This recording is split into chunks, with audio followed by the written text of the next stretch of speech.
So we shall start the webinar. Good morning all for joining in on a Saturday morning.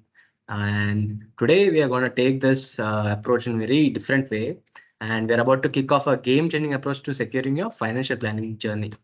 So today we'll be exploring the intricacies about the financial strategy, and we'll be drawing parallels to the beautiful game of football. So as we delve in the heart of the financial planning, we'll align a game plan to the precision of a coach setting up a winning formation for your financial goal journey.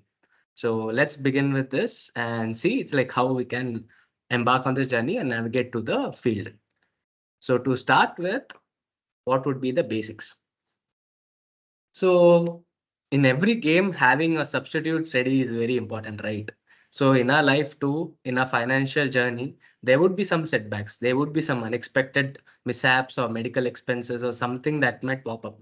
Like there are a lot of layoffs happening in the, it's like IT, tech, and there are a lot of unexpected things that can pop up in our financial journey and life. So hence having the emergency reserve ready, having a substitutes ready is very important. So what should be your ideal emergency reserve? So 6 to 12 months of your monthly expenses, it can be your first goal or first financial goal, and where you can build this emergency reserve. You can build this emergency reserve in short-term debt mutual funds, fixed deposits, and other cash equivalents too. So that would be the one case.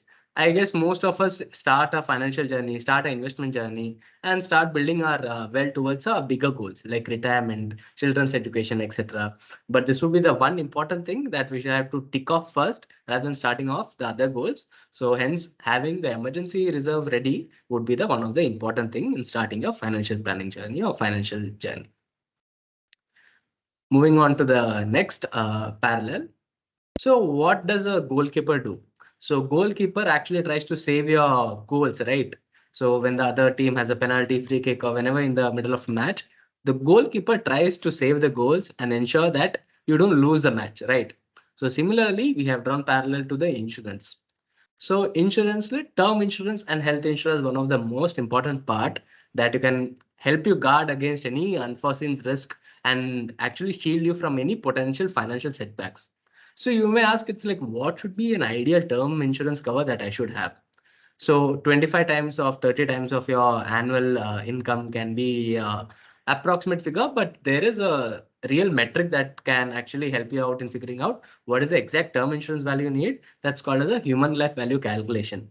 So once you do a human life value calculation, you can get a better understanding about what is the exact term insurance requirement. In human life value calculation, what all goes would be what is your current income? If any unforeseen situation happens to you, what would be the exact amount required that will help cover your dependence in expense and everything for the rest 85, 90 years of life? So that would be one thing. And apart from that, term insurance is for the people, those who have dependents. For sure, getting a term insurance early at a younger age would be more better because it's like the premiums would be very cheap and you're actually locking it for your retirement, right? But the people who have dependents, mandatorily term insurance is one of the most important thing. Apart from that, what is a health insurance? How much cover should a basic health, how much basic health cover should I need? So every individual in the family should have at least a basic health cover of 5 lakh rupees. So if you have a family of 4, your total basic cover of your family should be around about 15 to 20 lakhs. So, okay, you might say I already have an employer sponsored health insurance scheme, right? So why should I go for an individual health insurance plan? So what happens is in an employer health insurance plan, whenever suppose you're quitting the job, that plan actually like becomes nil. So you won't have any cover. If any medical expenses arises during that period, transition period to a new company, you won't have any health insurance cover. Apart from that, it's like you will have to, even after taking a health insurance cover, after quitting a job, you will have that waiting period for existing illness and etc. So to actually like cope up with that, getting an individual health insurance cover apart from the employer cover is also very important. So apart from this, there are many yellow cards and red cards in the insurance too, something called as ULIP. So most of the people actually have been falling the trap of ULIP in life insurance policy, whole life insurance policy, etc. So what we do is it's like we should actually try to review these policies and see it's like whatever mistakes we have done, we have to see how to rectify it and we have to come out of the same. So similarly, one of the red card is whole life insurance and endowment policies. So why do we think whole life insurance and endowment policies are a red flag? So we have a calculation. So yeah, how do they market you? Uh, Actually, can you go to the next slide, please? So yeah, how do they market it to you? Just 22,000 per year for 12 years. And at the maturity, you will get around 3.5 lakhs. It shows 12x guaranteed, right? So it's actually what index fund, we also assume a compounded annual growth rate of 12%. And here also it looks like 12x growth guaranteed, right? And at the end of it, you also get a life benefit of 3 lakh as well. So after doing the math of this insurance policy that is available in the market, what a team found out was after paying the 22,000 premium for next 12 years, the total maturity value was only 3,47,000, right? So the XR return was only 4%. Your savings bank balance will easily give you 3 to 4%. Your recurring deposit will give you around 4.5 to 5%. Why should we go and lock in our money in something like this policy and just get a mere subpar return of 4%? Apart from this, one thing would be it's like this policy would be locked in. You won't be able to exit that easily. So people get in trapped. People go and get entrapped in this policies and they won't know what are the exit ways. So right now, as you see on the left of my screen, the surrender value would be 30% of all premiums paid minus first year's premium. So the total premium paid for suppose, for example, I want to exit on the 10th year, it would be around about 2,27,860. What would be the surrender value that I would get would be just 45,572 rupees. After paying 2,27,000, I'll just get only surrender value of 45,572. So you might ask me, it's like, what is the other way to review the policy and exit out of it without hampering or eroding your wealth?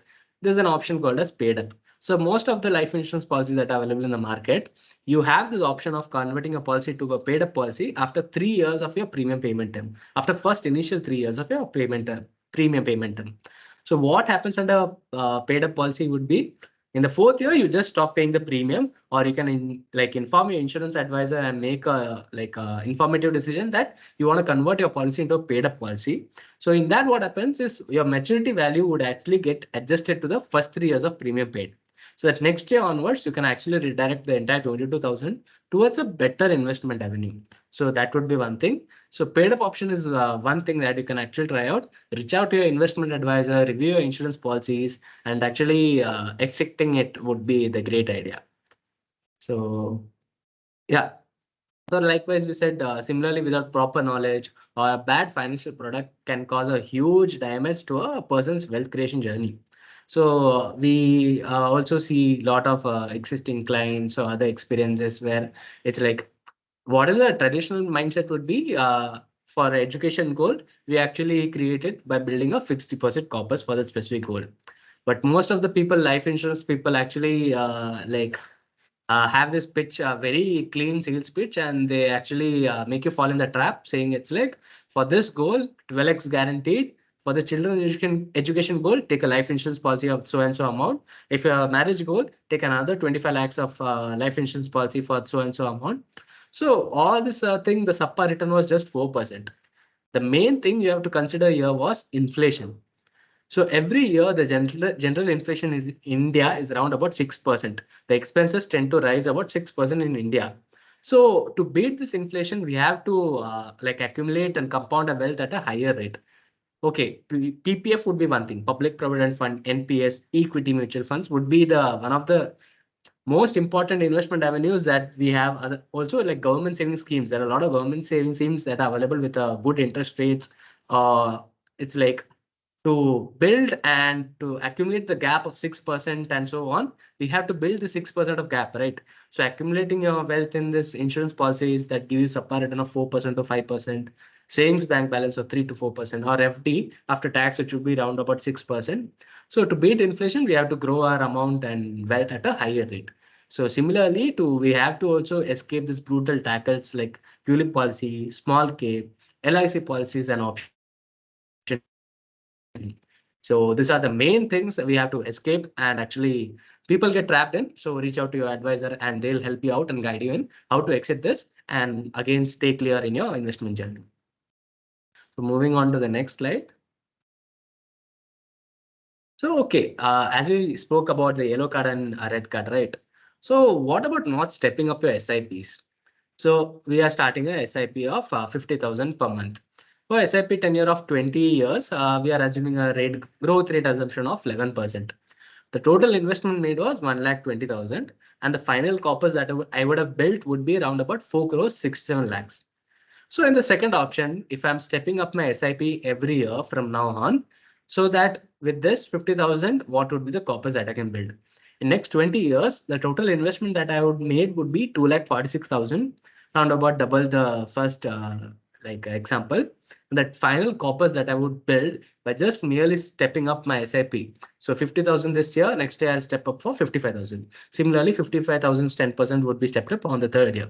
By stepping up your SIP by just mere 10%, you can accumulate a corpus of round about approximate 8 crores. So why are we motivating everyone to stepping up your SIPs? So we generally get a hike, right? So rather than actually saving it, we actually focus on expanding a lifestyle, increasing a lifestyle expenses and etc. Why not actually save some corpus of that towards your financial goals and step up your SIPs? Because that's going to end up making huge returns and you will be also accumulating a good wealth corpus. So this would be an example of our delayed gratification. Rather than spending the 10% hike on your lifestyle expense, you're actually stepping up your SIPs and actually building a wealth corpus for your future financial goals. So moving on to the major financial goals, we spoke about substitutes. We spoke about how goalkeepers help you save your financial goals that are insurance. So what are the main financial goals that we see in India would be education goal, children's education goal, marriage, asset purchase, and retirement. So how should you plan for this and how your asset allocation, how that formation should be made so that you can reach the goal efficiently. So let's see some example in the next slide. Okay, meet Ankit and Neeta. They are married in their 30s. They are keen to grow their family. They have moved from Lucknow to Bangalore for their work. They have aged parents living in the Lucknow. So Ankit, an only child, worried about his parents' health. So next slide. So his mother had a fall and needed a hip replacement surgery. This year, his father also needed some cataract surgery. What is the best way to support his parents? So let's see it on next slide.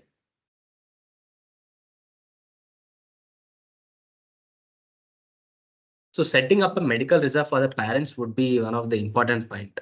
So one thing would be, suppose if you are a family and if you and your spouse live together, getting a health insurance cover for you would be a good idea. But having a family floater policy where your parents are also covered, it would be very expensive for you because in health insurance, how the premium should be calculated would be on the senior most member of your family. So it would be parents on their age, the premiums would be calculated. Hence, the premiums would be very expensive for you. So apart from that, what you can do is you can start setting up a medical reserve for your parents. So apart from that, you can consider taking a caretaker. You can check for a comprehensive and affordable health insurance policy for them with lower waiting periods and existing illness cover. And you can also purchase term insurance and name parents as your beneficiaries. So whenever you purchase a term insurance, your parents would also be dependents, right? So hence, you can actually name them as a beneficiary and nominees of your term insurance. So education, regarding education as a financial goal, a lot of people have a lot of doubts, like sending your child to a CBSE school. What should be the amount exactly I should save after completing an undergraduate degree in in India? What should be the exact cost? What would be the exact inflation? Medicine in India, completing a PG degree in US. For all this, the education inflation compared to the general inflation that is around about 6%, the education inflation is in India is around about 9 to 12%. So suppose, for example, if it was 25 lakhs for an IIM MBA last year, it would have around about grown about 10% this year. So similarly, the education inflation is around about 9 to 12%. So obviously, to build a wealth corpus at a better rate of return, you have to save. And also, it's like to determine what would be the exact cost available. We can do a inflation adjusted like a cost assumption and figure out from right now what are the exact monthly savings that you require so that you can accumulate a corpus for your specific education goal. So that is also doable. So you have to figure out from now on, what should be your financial assets that you have to invest in? What would be the exact corpus, right? The present value of the corpus, then we have to find the future value of the same. Suppose 10 lakh right now for the education cost won't be similar after 20 years, right? So inflation adjusted calculation has to be done. Then we have to figure out what are the monthly savings we can do, and we can start towards the education goal journey. So moving on to the next stage. Also, it's like in the entire financial goal plan or financial planning, also in the game of football, the entire like game, scoring penalties is the one thing that will actually change the course of the entire game. So similarly, achieving your milestones is one of the main thing that you can do and actually inculcate in your financial journey. What would I mean by achieving your milestones would be, suppose for example, if you are just starting out your financial journey, you have started saving, you can start setting a milestone. So the milestone can be, okay, within 2 years, I have to cross a I have to build a wealth corpus of 5 lakh rupees. So whenever you start saving and whenever you see the result and whenever you cross certain single individual milestones, it will actually motivate you to build higher and bigger milestones rather than going and committing in something like a home loan, debt, and etc. Start building and achieving a small and little milestone so that this would actually pave in and like be a game changer for your financial planning journey. So moving on to the next part of the presentation. So I would like my colleague Nakul Janakiraman to take ahead for this part.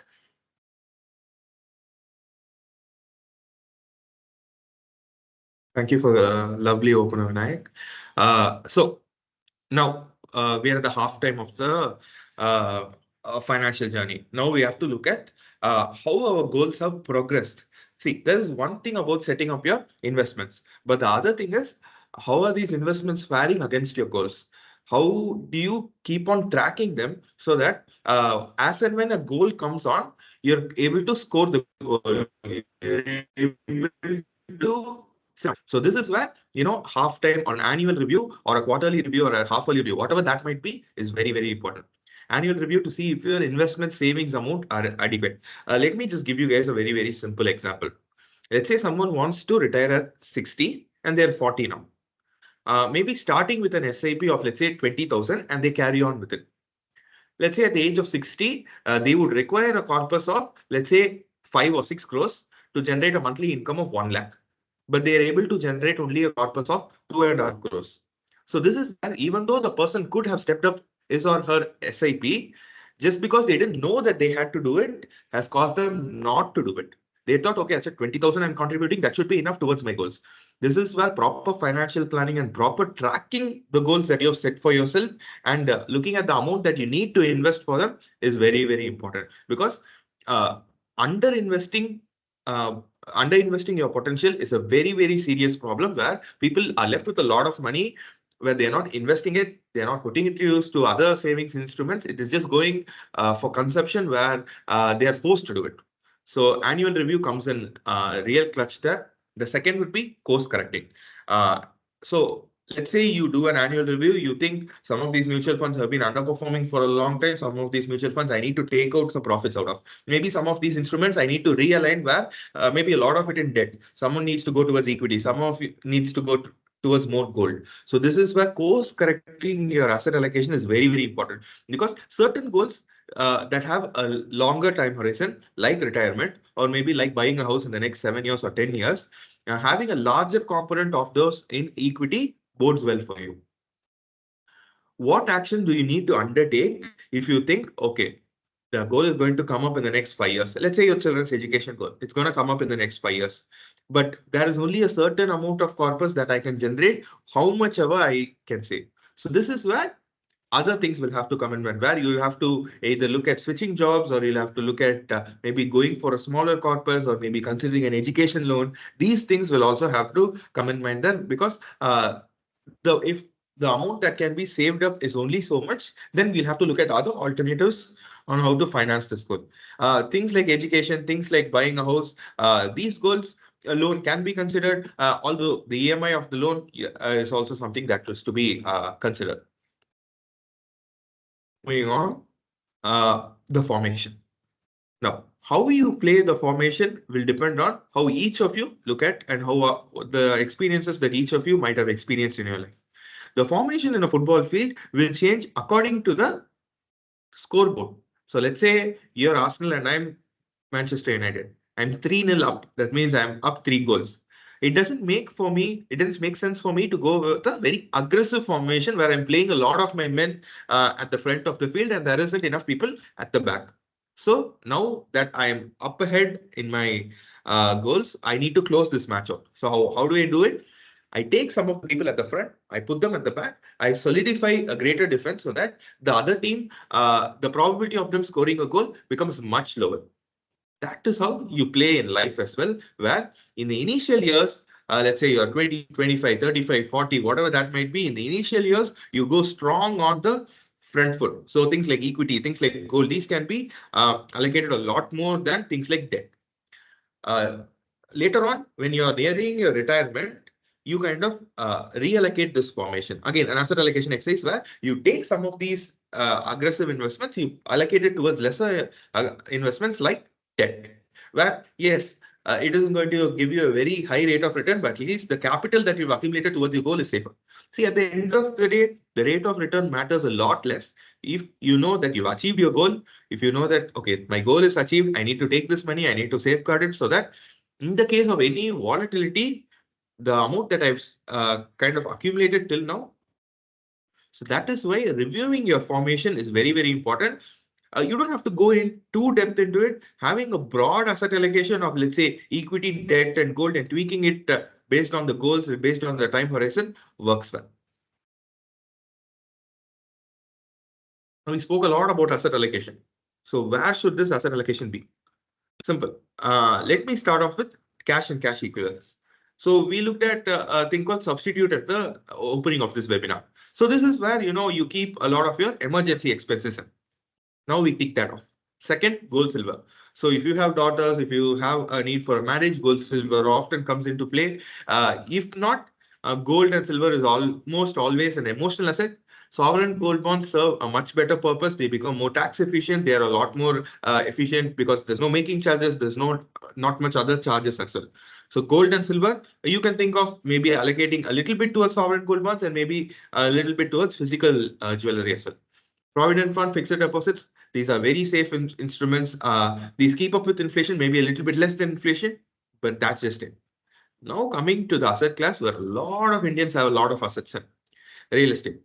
Now, real estate is one asset where liquidating it or maybe structuring it into another asset or structuring it in a way that it serves your financial goal becomes a lot harder. So that is why real estate decisions being made, especially at the start of your career, can take a lot of toll on your cash flows because yes, you'll have a home that is paid off. But for next 20, 25 years, you're stuck with an EMI payment that is going to drain your cash flow. So again, asset allocation becomes very, very important. Equity instruments. Yes, equity is an asset class where a lot of returns can be made, but considerable amount of time has to be given, maybe 5, 7, 10 years. This is the horizon that you should be thinking. That is where markets can average out and at least can give you a return that is beating inflation. But going for equity instruments over the short-term horizon is never recommended. So these are your broad asset classes.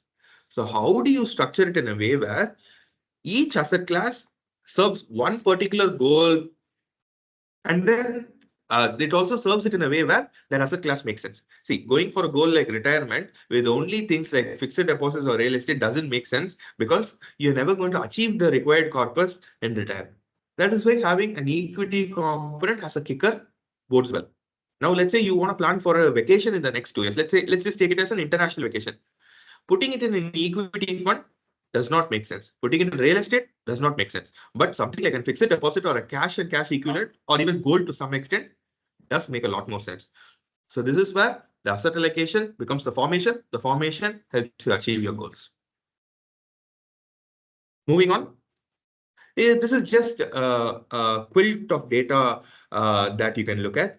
So if you look at, let's say, I just take 2 years in focus, 2018 and 2019. These are 2 years where your equities have not given a lot more, but things like gold and things like international equities. So international as in the US markets have done a lot better. You look at 2020, 2021, the peak of COVID, again, equities, especially small caps, have recovered pretty well, where from the 2018, 2019 gains, they've gone up. So this is where equities do need a lot more time to perform. But if you look at things like T-bills, if you look at things like corporate bonds, these are your most stable asset classes where they will give you that 5.5%, 6.5%, 7% return, where you can kind of smooth sail towards your goals. So having all of these asset classes in your portfolio bodes well because each of them will serve one particular goal, and each of them can be sectioned off in a particular way where they can be allocated much better towards each one of your goals.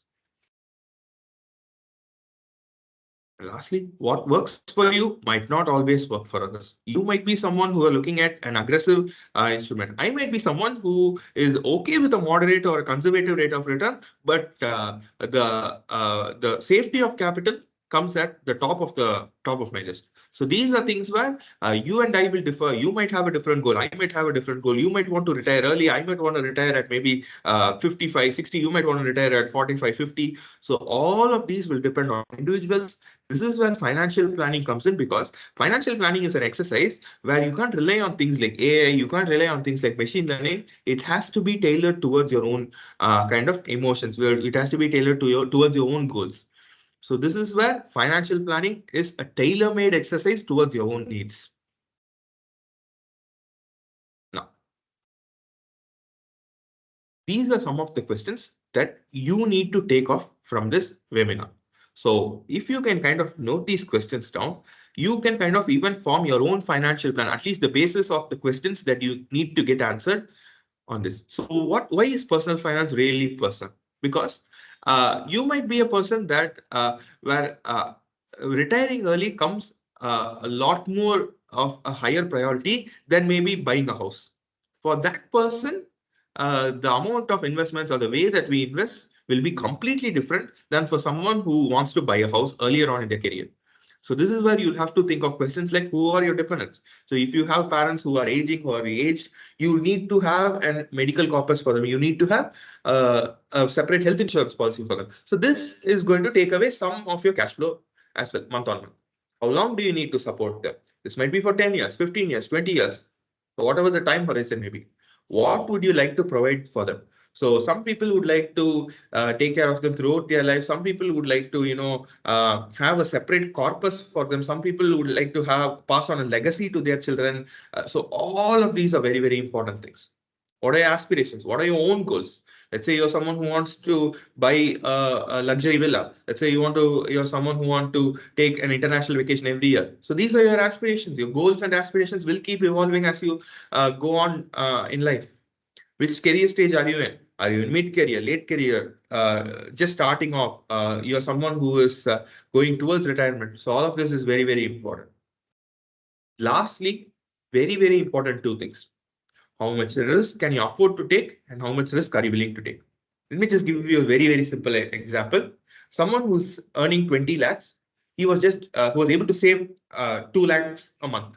An IT professional, a pretty good career. Let's say in hand, after taxes and after all his expenses, he's able to save 40% of it. So let's say 80,000 a month. But he was only doing an SIP of 10,000. What happens to the less 70,000? He was fine with putting all of this in an FD. When I asked him why, he said, yes, I can afford to take that risk, but my willingness to take that risk is very, very less. But for say someone who's earning 40,000, he wants to do an SIP of 35,000, leaving very, very little as a margin of error. That is where the affordability to take risk comes in, because your willingness to take risk is very high. Yes, correct. But the affordability is not there yet. Yes, as you go on, it will kind of increase. But right now, maybe toning down your investments a little bit and creating kind of a reserve, and then you can kind of going for it is what makes sense. Rebalancing and review. This is a very, very important concept, because right now we are at the peak of the market where the valuations in small caps, mid caps, micro caps, SMEs, all of these are at sky highs. So maybe taking some of those profits out and putting it in another balanced instrument, maybe diversified investments, maybe even capturing new opportunities. That is very, very important because a market fall will kind of erode most of these profits. So it is better to kind of save some of these, put it towards maybe some of the short-term goals that are coming, maybe rebalance your asset allocation a little bit, at least in the shorter term, so that, when there is a case of overvaluation, taking these out is very, very important.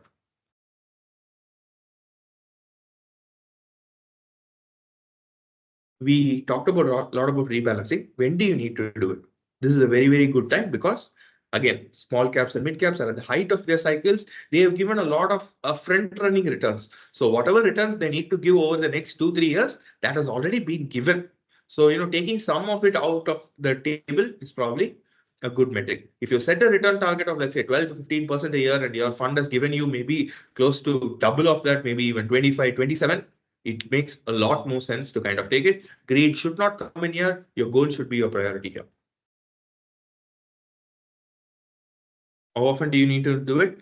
Review once in 6 months is very important. Once in a year is also okay, but always review, align with your investment horizon as well. Now, coming to the final stage. So your balance year of your life, the retirement stage. So whatever you've accumulated till now has to go towards this goal. How much does it cost to retire? See, very simple calculation. Let's say you're 35. Let's say you want to retire at 65. Conventional retirement, you have 25 years. Non-conventional retirement, you want to retire early. Let's say you have 20 years or maybe 17 to 20 years. Let's say your current expenses are 1.2 lakhs or 1.2 lakhs is what inflation adjusted you'll want in retirement. The retirement adjusted, the inflation adjusted corpus for retirement would be close to 11 crores. If you want to consider a buffer is considered in this as well. So 10% buffer is considered, that takes it to 11 crores. So ideally, this is the kind of corpus that you would need so that you can kind of withdraw 1.2 to 1.5 lakhs a month in your retirement. But this is not 1.2 to 1.5 lakhs at that time. At that time, this might be 3 lakhs a month or 3.5 lakhs a month. 1.2 to 1.5 lakhs isn't today's value. So if you consider the inflation, that takes a real hit to the amount of corpus that you need to generate. So why do we say we can work? Multi-asset investing is what you should make work. See, unlike an FD, each of your financial goals will require a personalized approach. Retirement, maybe a little bit of equity, maybe a little bit of gold will do. So maybe an international vacation that is coming up, maybe gold and debt will do. So all of these, combining all of these is where multi-asset investing works. You have fixed income investments where things like bonds, debt mutual funds, FDs, government savings schemes, senior citizen savings schemes if you're at retirement. All of these will kind of give you that flexibility, give you the stability that you need in retirement. Equity, stocks, mutual funds, portfolio management services, all of these are your return kicker. Precious metals, so things like gold, silver, gold bonds, all of these are basically things where they keep on par with inflation. Global investment, you're basically diversifying the Indian context. So in India, let's say you kind of go with mutual funds or a PMS to kind of capture things like US market, maybe the Chinese market. So how do you guys do this? This is where multi-asset investing comes for you. We now are in a place where we have products in the market where if picked at the right time and if picked at an opportune moment, these can kind of help in diversifying your portfolio as well. Now, like this, I'd like to put a lot more emphasis on mutual funds as a way of investing. See, these are investments where these can kind of take into account all of the asset classes that we looked at the previous slide. Debt comes in the form of mutual funds. Bonds come in the form of mutual funds. Gold comes in the form of mutual funds. Equity comes in the form of mutual funds. Global investing comes in the form of mutual funds. So a well-diversified mutual fund portfolio can help you achieve all of your goals. So this is where suitability, the diversity, the liquidity that the mutual funds offer you, the unparalleled regulation that SEBI is bringing to the table over the last decade. So all of this comes into effect. So having a good mutual fund portfolio towards your goals might be 80 to 90% of the time, it might get you to the goal itself. So these are some of the key advantages of mutual funds. Now, coming to DIY investing. So I recently spoke to an investor who wanted to start investing by an SIP. It was a quite sizable SIP. It was close to 40,000-50,000 a month. But in the month of October, November, he was thinking, as a Nifty is at 17,000-18,000. Should I start now? Or he said, maybe I will. I want to wait, Nakul. I don't think this is the right time. Markets seem to be elevated. This is not the right time for me to start. Let me come back to you in a couple of months. Come December, come January, markets have taken to unparalleled heights, where Nifty is close to 22,000 now. He's lost on close to 4,000 points. So this is the kind of DIY investing pitfalls where we kind of look at in people. So this is on the behavioral side. Now, when people look at mutual funds, when they look at stocks, they look at the past performance, they look at the 5-star reviews provided by all the platforms, the ET Money, the Grow, all of these platforms, whatnot. They don't look at the fund research. See, if a mutual fund portfolio is curated, where in a mutual fund game or in any equity game, you're always looking at future returns. So the star review doesn't really matter. If the mutual fund has a good portfolio that you think is going to perform in the future, that is the mutual fund that we should be going with, not the mutual fund that has had the portfolio that performed well for the last 5 years. So this is where a lot of people do not take that into account, assuming commissions. See, if you go for a service for someone, let's say you want to go and get a haircut. Yes, you can do it at home, but you go for a professional anyway because they give you that touch. That is where mutual fund investing also comes in. We at iThought have been doing it for the last 13, 14 years, where this is where our kind of expertise comes from. Laptop crashed. Can close it up. Laptop crashed.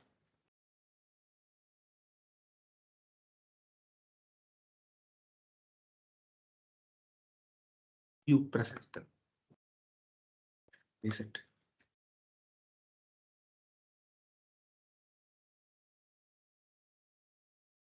Yeah, there's some technical glitch at the Nakul side, so I'll just take it ahead.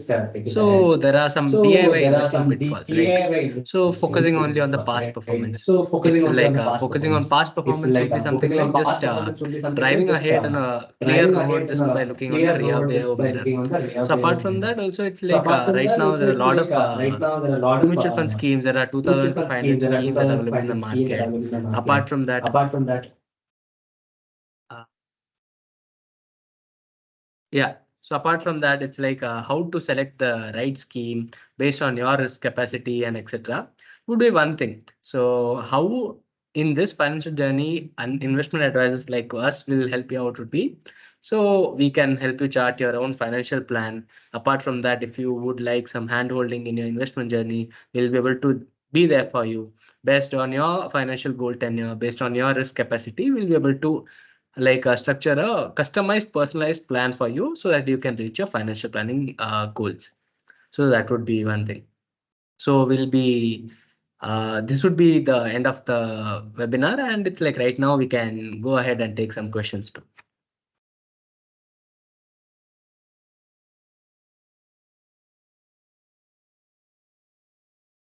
Yeah. Let's look at some of the questions. All right, I'm back. Let me look at some of the questions as well. Okay, so please put them in either the Q&A box or the chat box, both work. Are you guys more of an MFD AR, or do you sell regular plans of mutual funds only? Sir, we are a mutual fund distributor. We are also a PMS house. We also do financial planning. On the mutual fund space, yes, MFD ARN is how we do it. We do it through regular funds. The difference between the expense ratio of regular funds and the direct funds is our kind of revenue at this point. Because nowadays they use many terms like RAA, CFP, etc. plus regular and direct monthly, just to be clear. Yeah, so there are RAAs as well, there are MFDs as well. We've just chosen this model because this works best for us. RAA model tends to be didn't work out on the compliance front and stuff. So MFD is where we are at currently. We do it through regular plans. We take care of the entire portfolio, review it, rebalance it, structure it towards your goals. So all of this comes under mutual fund distribution. I don't get from where we get such I know 1.2 lakhs per month as expense. Does it mean all living and leading a royal have to spend a lakh above? Oh my God, because such high estimate only just common man, because 11 crores car prices over exists. Maybe a more practical number would help get a yeah. So the corpus is based on an urban environment where let's say a family of four, their maximum expenses when they live in a city like Chennai, Bangalore, or Mumbai, it comes to close to maybe 70 to 80,000. The 1.2 lakhs is a buffer. Again, this will differ from person to person. If you're someone who's okay with a monthly expense of let's say 30 to 50K, then the corpus will shrink according to that, sir. But it's always better to have a higher corpus now than to want a higher corpus when you're at the age of 60 or 65. How to join in your team? I'm passionate in equity research. Share me the content. So maybe you can kind of reach out to us on our mail address as well. I can kind of project that as well. Yeah, please do reach out with your resume and we'll see how we can kind of help you guys out. Um, Going to the Q&A section, I think there's a question there as well from Madhusudan sir. So coming to multi-asset allocation, we see a flood of new fund offers offered by most AMCs now, but almost all of them are heavily skewed towards equity high. It's not all split on about equity research. In such case, what is the purpose? So we have created a multi-asset product in-house. Yes, it is a portfolio management service. It is called Sphere, where the entire asset allocation of the investor is taken care of. So we can do equity, gold, ETFs, mutual funds. So all of this is taken care of by Sphere. Most of the NFOs that are coming out, they are more skewed towards the market context. And just because multi-asset investing is now at a kind of a place where people want to put more money in, people just want to go for it. So most cases, it's better to avoid those, sir. So you are on the right track for most cases.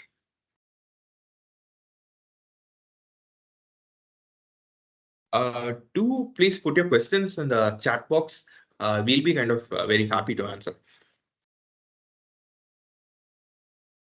What's your opinion about Infosys invest amount in A?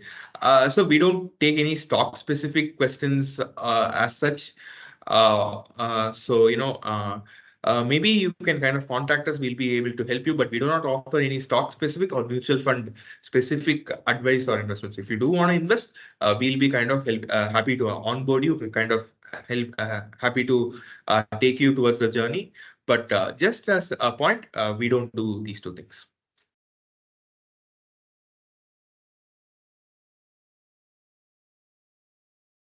In deciding the health insurance product from her? Yes, sir. Yes, we have a dedicated uh, insurance team who can help you with health and term insurance. Please do reach out to us. You can put our mail ID in the chat. Yeah. You can shoot a mail to us. They will kind of forward it to the insurance people. Is your PMS a multi-asset model? But I understand PMS ticket size is. So we do have different products, sir. But Sphere is a multi-asset product in the PMS space. Yes, the ticket size is minimum 50 lakhs. Correct. Yeah. But Sphere is structured in such a way where Sphere goes where opportunity is. There are no bounds where Sphere can do. Sphere is also close to, I guess, 2.5 years to 3 years old now. So we have some performance to show for it as well. It's a very, very good product for someone who is financial planning focused as well. So yeah.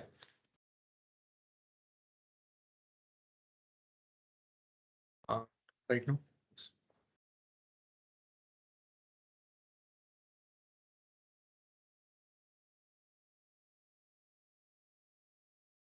Because the underlying financial products will be include direct stocks, right? Does it include gold also?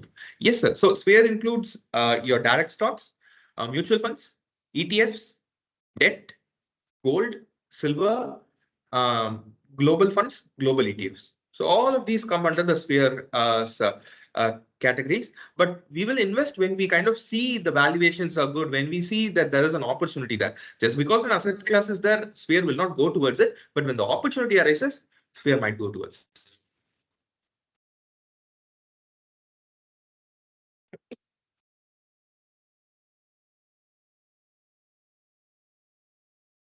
fine, and it will be as per equity taxation. Each asset class will be as per the taxation of that, sir. So equity will be 10% long-term capital gains.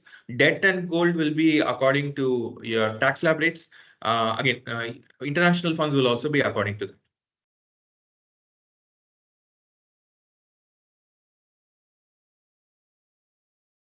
Yes, I meant in the PM, sir. Correct. So each asset class will be taxed separately.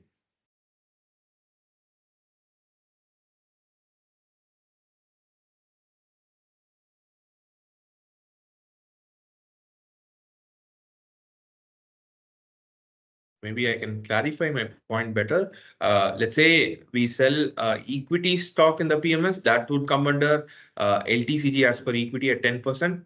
But let's say we sell debt or gold or international, that would come under the tax slab rate. So that will just be added to your income and you just pay it off as a normal income tax.